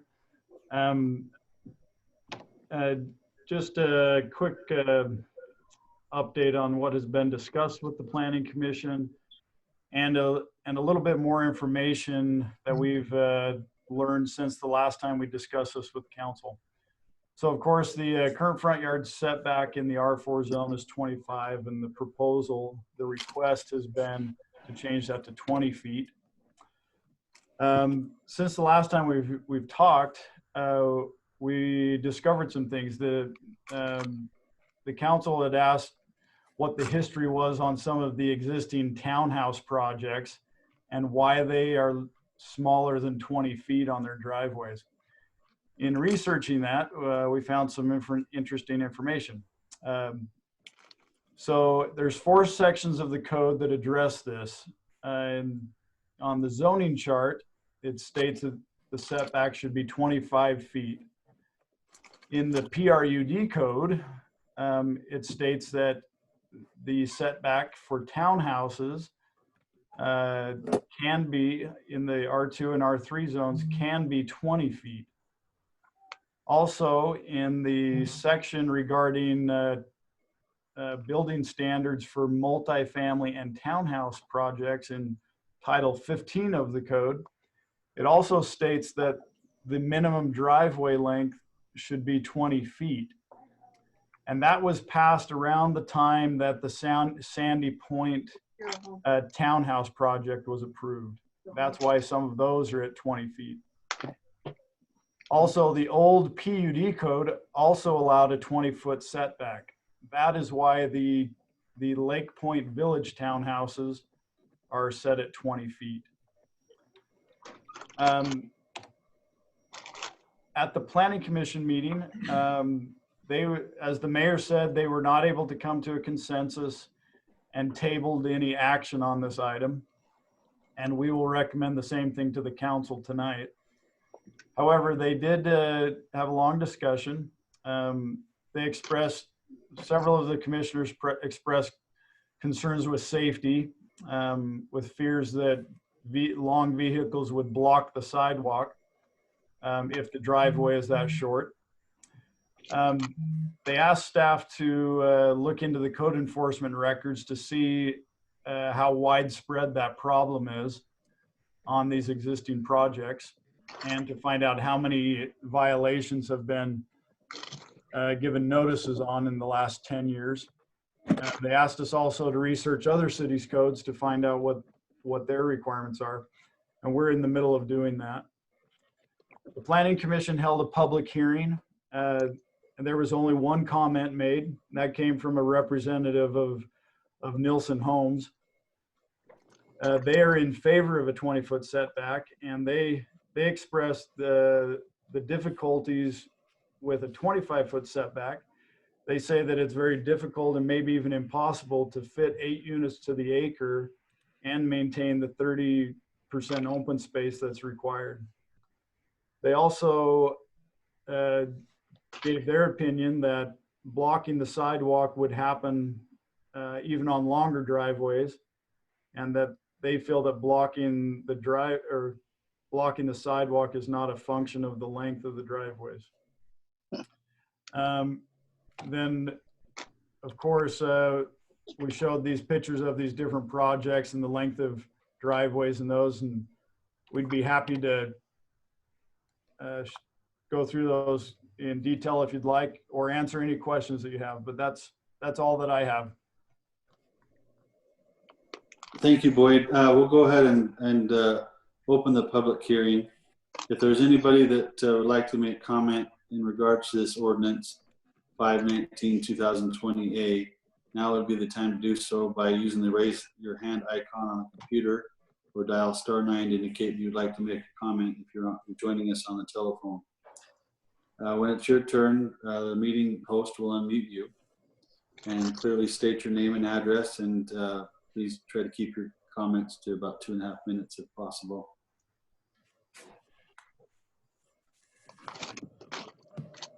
And we do also, have, well, yeah, okay, I see Jake. Before you go, Jake, if you want to work on unmuting him, but just kind of keep in mind, as Boyd said and I stated earlier, that this is the public hearing, but as staff has recommended that we probably will table this item during the action portion. So Jake, go ahead, unmute and go ahead. Yeah, thank you. I just wanted to take a minute and share with you my opinion on this matter. Can you state your name and address, Jake? Yeah, sorry, Jake Shepard, 522 North, 3650 West Point. In response to some of the comments made, I feel like Boyd did a great job in covering everything. As most of you know, there's already in our ordinance the opportunity for 20-foot setbacks throughout the city. An R2 PRUD and R3 PRUD, they are allowed in those zones. An R3 PRUD is a potential of 4.3 units per acre. As you know, an R4 is 8 units per acre, and with a 30% open space requirement, it creates a little bit of a difficulty to be able to get the density without compromising the size of units, because the 30% requirement remains. And so while a developer could get 8 units, it's very difficult to do so. So I know safety was brought up by the Planning Commission when they discussed it. We already have an ordinance that states that you can't block the sidewalk. I've seen that in several subdivisions, whether they're 40 feet off the sidewalk or the street or not. That continues to happen. The other thing that I would just say is that through another comment from the Planning Commission at that time was that, somebody with a club cab truck cannot park there.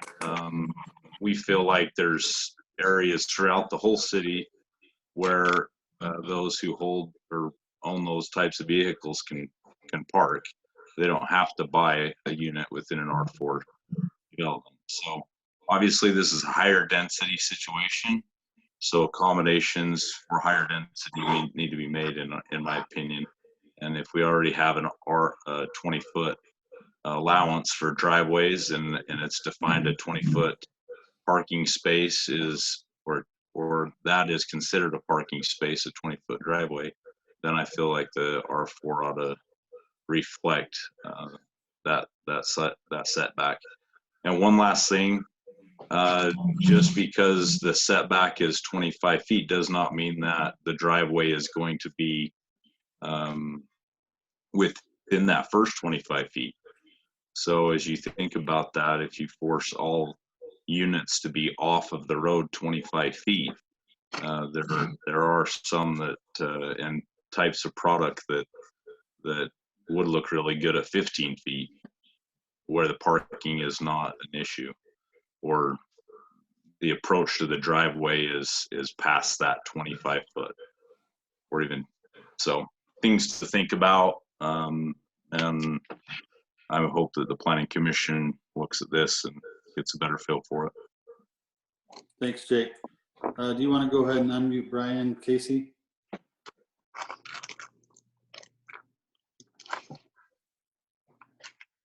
Brian, do you want to go ahead and state your name and address for us, and then go ahead and unmute when you're ready? Perfect. Can you guys hear me? Yep. Awesome. Brian Bayless is my name. My address is 1656 Equestrian Parkway, Kaysville, Utah 84037. I was the one who spoke at the Planning Commission meeting, the only person who spoke and wanted to speak again tonight, and just kind of mention a couple of other things in addition to what Boyd and Jake have already mentioned. One of the things that Jake talked about is the difficulty of fitting 8 units to the acre with the 25 front yard setback and 30% open space. And I might be a little facetious in thinking that some of the council members are cheering in the background or applauding. Some of you may not want that density in the city. And I guess from my perspective, there are a few unintended consequences. Jake touched on one. It's difficult to begin with, and so you impact the size of the unit in order to make that happen. The other element that you impact is the attached element of that project. There's a lot of product now that becomes more affordable for residents. It's not true quote unquote affordable product in the taxing sense of the word, but it does make, developers are creative and they try to figure out how to fit those 8 units to the acre and make it look good. It's almost forcing some more attached product, which, if I'm West Point City, is that really what I want? Do I want smaller units, and do I want them to be attached in order to hit the 8 units to the acre, which is what is allowed in the ordinance? And so obviously those are questions that you all have to weigh as you consider that. The other thing that I wanted to point out is provide maybe just a little bit more detail on what Jake mentioned, which is impacting the size of the unit. So if you just assume 25 to 30 foot wide unit, these units are narrow, right? So they're narrow and they're deep. And so oftentimes we're hitting the front and rear setbacks per the ordinance. And so if you push one of those setbacks to be 5 feet larger, you're essentially taking the footprint of that building, if you guys can think about that with me, and you're just essentially chopping off 5 feet of that building. And so is that also the intent? If you multiply 5 feet of depth by 25 to 30 foot wide unit, that could be as much as a bedroom in some instances. And so we are certainly proponents of reducing that setback to 20 feet. That is consistent with what's found up and down the Wasatch Front. The other, so that would be our only argument. And then the other thing is just the precedent that's been set that Boyd kind of already mentioned. There's obviously a lot of units that have 20-foot front yard setbacks. And so we're hoping that works for all of you as council members to change the ordinance to be consistent with that. So with that, those are my comments. I appreciate the time. Thank you, Brian. Is there anybody else who would like to make comment on this particular ordinance change?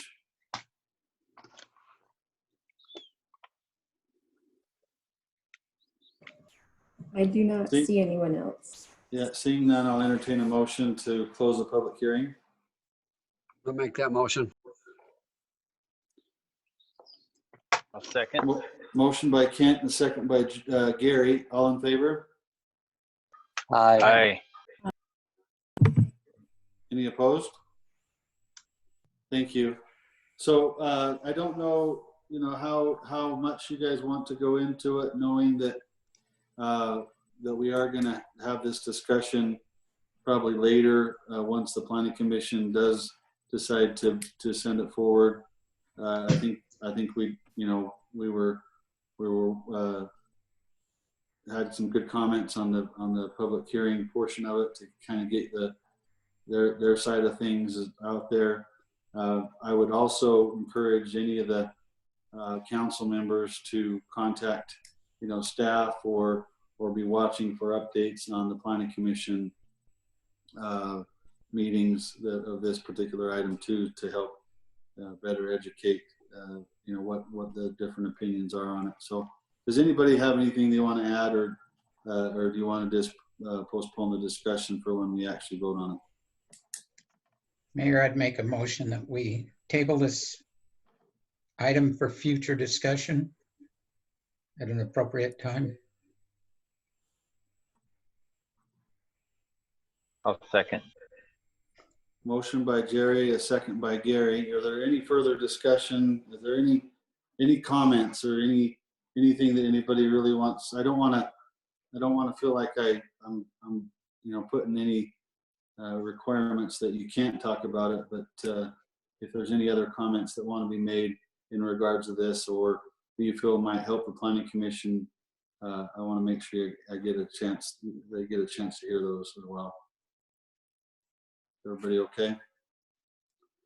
So we have a motion to table by Jerry, a second by Gary. All in favor? Aye. Aye. Aye. Any opposed for that? Thank you very much. Item number 8 is consideration of the final approval of the Sunview State Subdivision Phase 1, and we'll turn the time over to Boyd. Okay. Sunview Estates subdivision is located on 5,000 West at approximately 1,100 North. It's on property owned by Mark Thane. This is the overall development plan. Tonight, they're simply requesting approval of Phase 1 that is outlined in red. That is 6 lots. 4 of those lots will face 5,000 West. And all of the utilities are available on 5,000 West. This is a copy of the plat for those 6 lots in Phase 1 that you're being asked to consider for approval tonight. The outstanding issue was the drainage from the project. It will flow across the Stoddard property to the south and then eventually to Kirkman's property. The advice and opinion of the city attorney is that that drainage is a natural drain and that Mr. Thane has a right to use that. Based upon that opinion, staff's recommendation is that this subdivision should be approved. However, we do strongly recommend that the property owners work together and come to an agreement. Does council have any questions at all for staff on this particular? I think we've talked about it quite a bit. I think everybody knows the issues. I think what is before the council tonight is do you feel like they've met every requirement? The point was made earlier that we've had the counsel that we've been given that they've met it. Our legal counsel said that. So any comments or questions on regards to this Sunview Estate PRUD Phase 1? Just a question for everyone out there, I guess, is if this came to us just as that 5-lot subdivision, all the drainage for those lots are to the road, all the utilities are to the road, the sewer and waters from the road and into the road, and all of those things are taken care of. So even disregarding all of the others, I guess that can be dealt with in phases if we run into problems down the road for some reason that people didn't come to an agreement, even after approving this phase.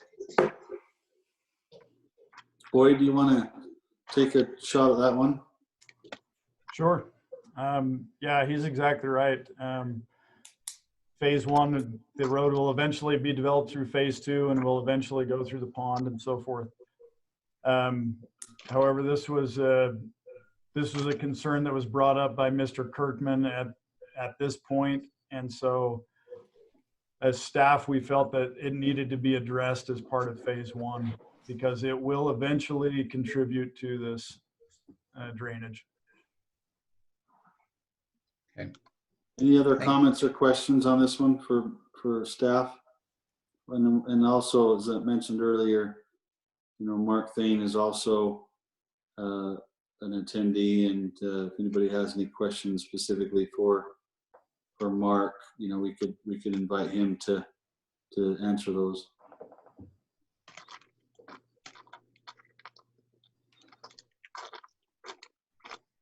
Either everybody has a hard time unmuting or nobody has a comment. So if nobody has any questions or comments, we have this on for action for final approval. So I'd entertain a motion.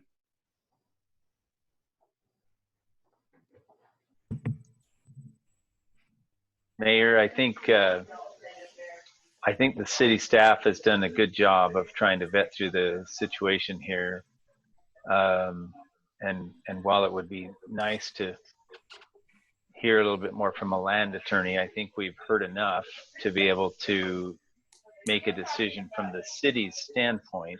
That doesn't always mean that all the parties are pleased and happy with it, and I agree with Boyd that they need to get together to resolve, but I think we are to the point that the city has enough information to be able to make a decision on that.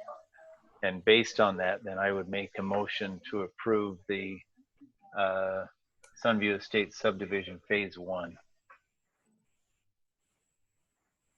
Second. We have a motion by Gary, a second by Jerry. Any further discussion on the motion or on the item, I guess? Just for the sake of just keeping everything straight, Casey, do you mind just calling roll just so we can kind of keep the vote straight on this one? You're muted, Casey. Annette? Aye. Jerry? Is that Gary or Jerry? Jerry. Aye. Gary? Aye. Andy? No. Kent? Aye. Okay, motion carries 4-1. Thank you, staff and those that participated in this process. Item number 9 is consideration of approval of the request to develop multiple phases of the Wade Farm subdivision. And we talked about this briefly or just for a few minutes in the administrative session earlier, but Boyd, do you want to hit that? And then I'll turn the time over for the council to ask any questions and make a motion accordingly. Sure. I'll be very brief. This is the overall plan for the Wade Farms project. The 4 phases shown in blue are the request of Ovation Homes. They would like to develop all 4 phases simultaneously. The city code does allow the city council to make that decision. And they submitted a letter expressing their reasons why. Staff does not have a specific recommendation. We're just seeking a decision of the council. And that's all I've got. Along with that, so if we can get a motion to accordingly with this multiple phases, but then also maybe just for the record of this general session, I think everybody was pretty, we had a consensus with the council that we wanted to have staff look at other cities' ordinances to be able to see how it relates to ours and any possible changes that need to be made. So with that, separate that just for a second, put that aside. Does the council have any questions, further questions regarding the development of multiple phases of the Wade Farm subdivision? So and this isn't approval, this is just allowing them to proceed and have drawings that are according to the 4 phases. If unmute if you have a question or comment. If you don't, and somebody's ready for a motion, go ahead and make that motion. I'll make a motion. We approve the request to develop multiple phases of the Wade Farm subdivision. I'll second it. We have a motion by Andy and a second by Kent. Are there any further comments or discussion on this item? Casey, Mayor would be including the. Go ahead, Annette. Sorry. I was just wanting to make sure my understanding is of what that motion is. Would that include the park being done with those 4 phases? Question on the motion. Because that's what's in the letter, but. Yeah, question on the motion is for Andy is, will you include the open space and amenities be included on these 4 phases? Is that okay to amend that? I'll accept that friendly amendment.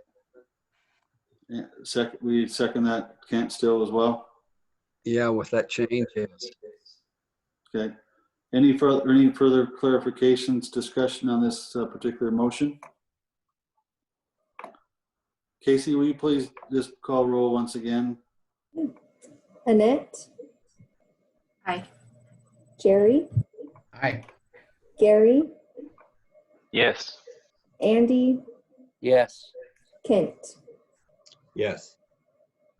Okay, motion carries 5-0, 5-0. Thank you very much. Thank you, Casey. Thank you, Kyle and staff for being here with us tonight. Also, those that participated wherever you are, I appreciate you being part of the process. Also like to thank the council for making time to be able to be here with us tonight in the electronic situation that we have to meet under. I think it's not ideal, and I look forward to the time when we can be together again, but I think it works well enough for the time being. So thank you for all the effort that's been put forth to make this happen. I wish you all the best. And having said that, I'll entertain a motion to adjourn the general session. Motion to adjourn. Motion by Jerry, second by Gary. Thank you very much. You guys have a good evening. Stay safe, and we'll see you soon. Annette mouthed it, but. Thanks, everyone. It's okay. See ya. Have a good night. Good night.